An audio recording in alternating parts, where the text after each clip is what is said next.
Bapak, Ibu, dan saudara sekalian, kita sadari dan marilah kita bertobat.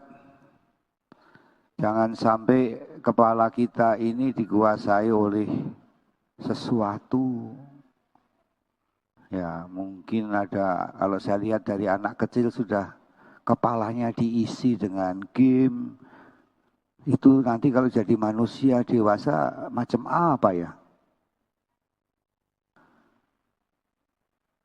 Apalagi kalau sejak kecil orang suka film horor.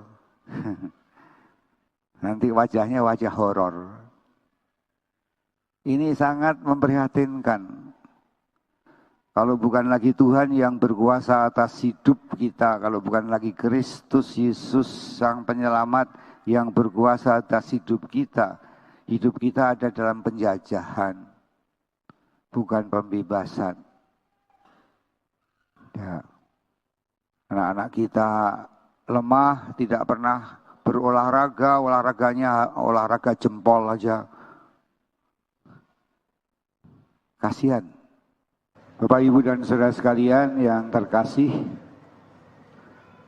semua orang sadar bahwa Allah itu adalah yang paling berkuasa dalam kehidupan. Dia yang memberi hidup, Dia pula yang bisa mengambil kehidupan dari kita. Kalau Yesus adalah Raja, maka Dia adalah Allah. Allah yang berkuasa atas kehidupan, yang sangat berpengaruh dan menguasai kehidupan baik di bumi maupun di surga. Bagaimana kita memahami itu? Atau bagaimana kita menerima Yesus Sang Raja yang merajai kehidupan kita? Bacaan kedua mengatakan bahwa Yesus itu adalah kepala dan kita tubuhnya. Tubuh ini ikut dengan Sang Kepala. Kepala yang mengatur semuanya. Kepala yang membuat kita melihat, mendengar, berjalan, dan berkemauan. Karena itu Daud sadar bahwa kekuasaan yang tertinggi ada pada Allah. Sehingga dia perlu pengurapan. Pengurapan berarti adalah restu, izin dari Allah kepada Daud untuk berkuasa atas namanya. Berarti Daud berkuasa atas nama Allah yang berkuasa. Saudara sekalian yang dikasihi Tuhan, marilah kita menyadari pada hari raya Yesus Kristus Raja semesta alam ini, apakah sungguh Yesus meraja di kepala kita dan di dalam hati kita. Sejauh mana Yesus berpengaruh dan menguasai hati dan kemauan kita. Sekarang ini saya atau kita bersama menghadapi suatu tantangan. Tantangan zaman bagaimana kemajuan media massa itu sangat mempengaruhi. Pertanyaan saya sederhana, mana yang lebih setia? Atau saudara lebih setia kepada HP atau kepada salib atau kitab suci? Siapakah yang lebih berpengaruh, media massa atau Yesus dalam hidupmu? Kebetulan ini ada nanti pelantikan para katekis. Ya, para katekis ini punya tantangan yang luar biasa, yaitu YouTube, yaitu WA, TikTok, Instagram, Facebook, semua itu mempengaruhi luar biasa. Mempengaruhi luar biasa. Maka sambutan Paus Fransiskus, ya pesan Paus Fransiskus kepada para pemimpin-pemimpin agama di dalam G20 di Bali, dia mengatakan apa? Sekarang ini agama telah menjadi komoditi, ya, suatu alat yang dipergunakan untuk kepentingan-kepentingan manusiawi. Agama tidak lagi menghantar orang kepada Allah, atau terus terangnya bahwa agama ini sekarang menjadi barang dagangan. Orang berdagang agama di YouTube, orang dagang agama di WA, ya, kalau dia laku, followernya banyak, dia kemudian menarik banyak iklan, dan dia akan dapat duit banyak. Maka agama sebetulnya untuk mencari duit. Dan ini yang merusak. Tidak lagi mewartakan kebenaran, tetapi dia akan mencoba membuat banyak orang itu terpengaruh atau kemudian memperhatikan dia sehingga like, describe. Nah itu akhirnya ngomongnya ngawur. Masa seorang Kristen setuju sama Abdul Somad? Ya. Yang menghina orang Kristen sendiri, dan dia omongkan juga bukan kebenaran, katanya di patung ada roh yang tidak bersih. Asal ngomong aja, yang penting terkenal, yang penting like, subscribe, dan followernya banyak. Ini sangat bahaya. Ya, di lain pihak banyak juga konten-konten yang baik yang memperluas pandangan hidup kita dan memperdalam iman kita, banyak juga. Ini tantangan bagi kita dan terutama para katekis yang masih konvensional mengajar agama dengan hanya offline saja. Tapi sekarang para katekis tertantang untuk juga menggunakan semua kemajuan zaman. Menjadikan sekali kalau orang-orang itu lebih setia kepada HP daripada kepada Tuhan. Berarti dia dipengaruhi dan dia akan dikuasai.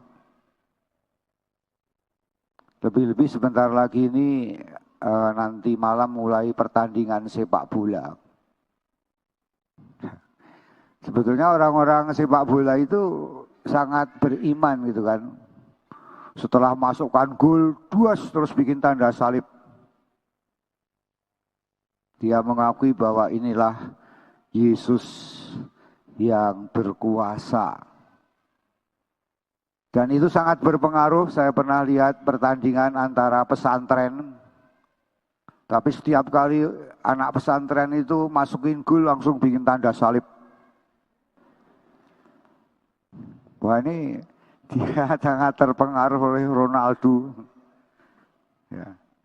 Inilah suatu bukti pengaruh dari media massa. Ya. Nah, Bapak Ibu dan saudara sekalian yang dikasihi Tuhan, sejauh mana kita mau menerima Yesus sebagai Raja, mau semua pikiran dan perasaan kita, hati kita dikuasai, dipengaruhi oleh Yesus. Sehingga dia menjadi raja, menjadi kepala atas tubuh kepala kita bersama. Apa yang ada pada Yesus itu ada pada kita. Kalau Yesus raja hati, raja kepala, raja tubuh, maka diri kita akan dikuasai dan diubah oleh Kristus sendiri. Berarti apa? Senyum Anda menjadi senyum Kristus. Hati Anda menjadi hati Yesus. Kesabaran Yesus ada dalam kesabaranmu. Kebijaksanaan Yesus ada pada dirimu. Ya. Kasih Yesus ada dalam dirimu.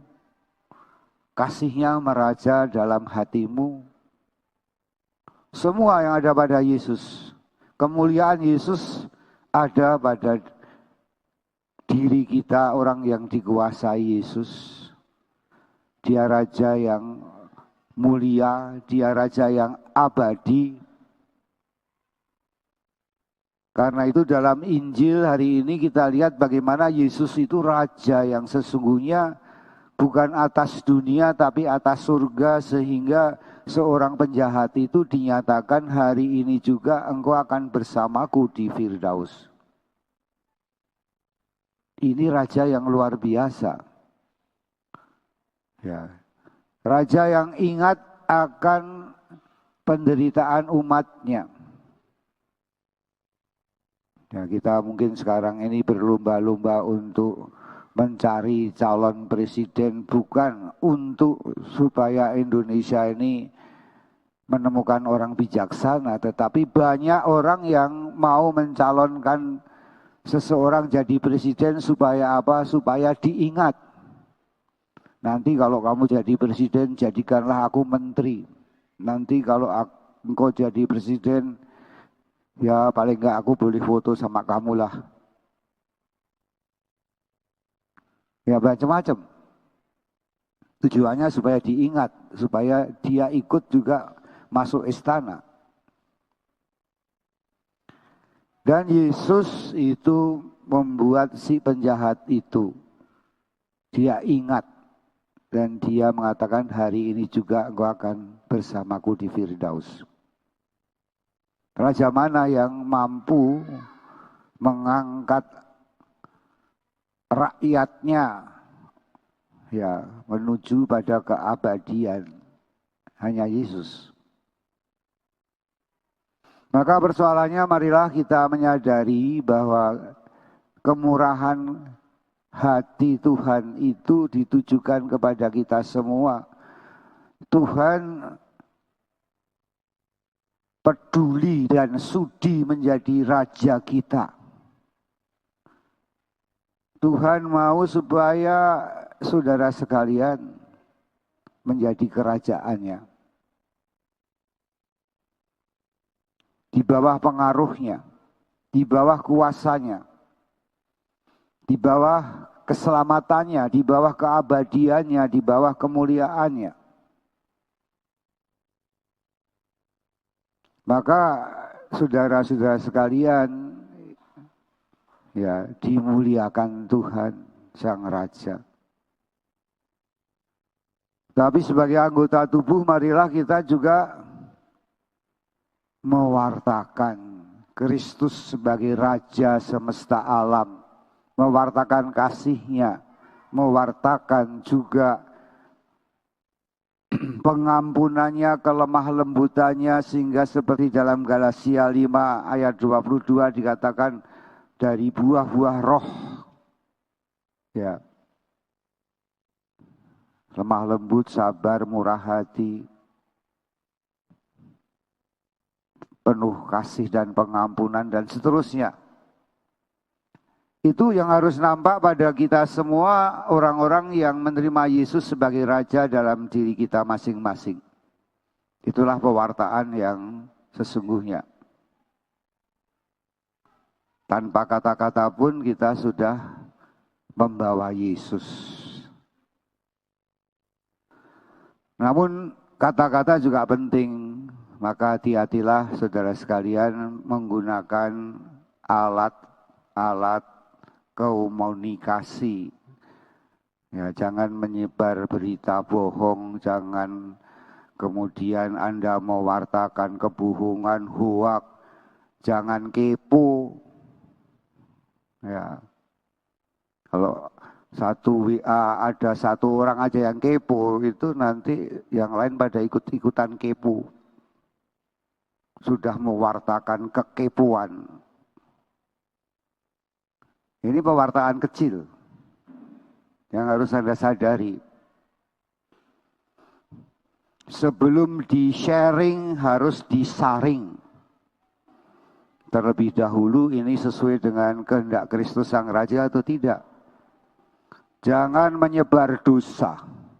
Jangan menyebar warta yang membuat kekacauan. Lebih-lebih nanti sebentar lagi masa politik, masa pemilu. Ya. Betapa luar biasanya ya pengaruh dari media massa. Dan itu bisa dipakai oleh setan, bisa juga dipakai oleh Tuhan. Tapi kalau Anda seorang yang beriman, yang menerima Yesus sebagai Raja, tentu Anda berhak untuk njembarake keraton dalam Gusti. Artinya menumbuh kembangkan dan menyiarkan, mewartakan Yesus Kristus sebagai Raja semesta alam. Ya, menjadikan dunia ini kerajaan Allah. Inilah tugas kita semua, dan hari ini marilah kita semua menyadari sungguh kita dimuliakan, sungguh kita diberi hidup kekal oleh Sang Raja yang akan merajai hidup kita bukan hanya di dunia, tapi sampai kita mencapai tujuan hidup bersama ialah hidup abadi.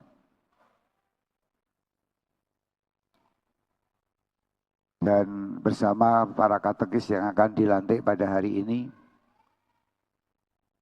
ya saudara juga disadarkan bahwa saudara mempunyai hak, kewajiban, tugas untuk mewartakan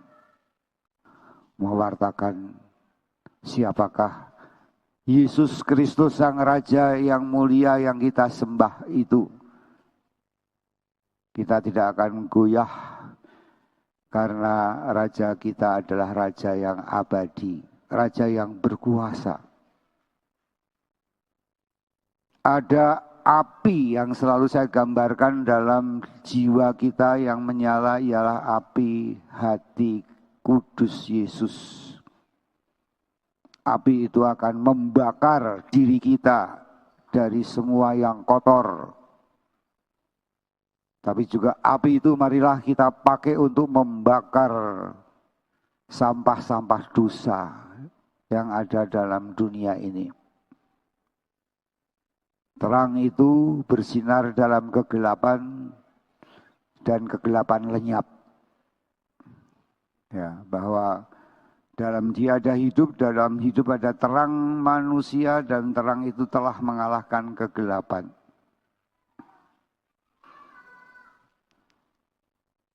Firman telah menjadi manusia dan tinggal di tengah-tengah kita. Dan api firman itu ada dalam diri kita masing-masing. Kita harus jadi firman yang hidup, mewartakan kasih Tuhan. Bukan sebagai orang-orang yang lemah, tetapi orang-orang yang kuat. Orang-orang yang mempunyai kuasa Tuhan untuk menyembuhkan, mengusir setan, dan untuk mengampuni orang-orang berdosa. Itulah api kasih Kristus yang diberikan kepada saudara sekalian. Namun kalau api itu padam ataupun berkelap-kelip saja, marilah kita saatnya menerima karunia, kuasa, kekuatan dari Yesus Kristus yang walaupun didera dan mati tetapi tidak pernah mati, dia tetap hidup, api abadi di dalam diri kita masing-masing. Bapak, Ibu, dan saudara sekalian, kita sadari dan marilah kita bertobat. Jangan sampai kepala kita ini dikuasai oleh sesuatu. Ya, mungkin ada, kalau saya lihat dari anak kecil sudah kepalanya diisi dengan game. Itu nanti kalau jadi manusia dewasa macam apa ya? Apalagi kalau sejak kecil orang suka film horor. Nanti wajahnya wajah horor. Ini sangat memprihatinkan. Kalau bukan lagi Tuhan yang berkuasa atas hidup kita, kalau bukan lagi Kristus Yesus Sang Penyelamat yang berkuasa atas hidup kita ada dalam penjajahan, bukan pembebasan. Ya. Anak-anak kita lemah, tidak pernah berolahraga, olahraganya olahraga jempol aja. Kasihan. Mulailah dengan hidup kita. Engkaulah Raja semesta alam. Engkau berkuasa dan berpengaruh dalam diriku. Engkau Allah yang setia, yang tidak pernah berkhianat terhadap diriku. Engkau adalah Allah yang menguasai hidupku, menyelamatkan hidupku, dan akan membawa aku masuk dalam Firdaus. Inilah iman yang keren. Mari kita berdiri menyatakan iman kita. Aku percaya akan Allah, Bapa yang Maha Kuasa, pencipta langit dan bumi, dan akan Yesus Kristus Putranya yang tunggal Tuhan kita, yang dikandung oleh Roh Kudus, dilahirkan oleh Santa Peran Maria, yang menderita sengsara dalam pemerintahan Pontius Pilatus, disalibkan, wafat, dan dimakamkan, yang turun ke tempat penantian pada hari ketiga bangkit dari antara orang mati, yang naik ke surga duduk sebelah kanan Allah Bapa yang Maha Kuasa. Dari situ ia akan datang mengadili orang hidup dan mati. Aku percaya akan Roh Kudus, Gereja Katolik yang kudus, persekutuan para kudus, pengampunan dosa, kebangkitan badan, kehidupan kekal. Amin.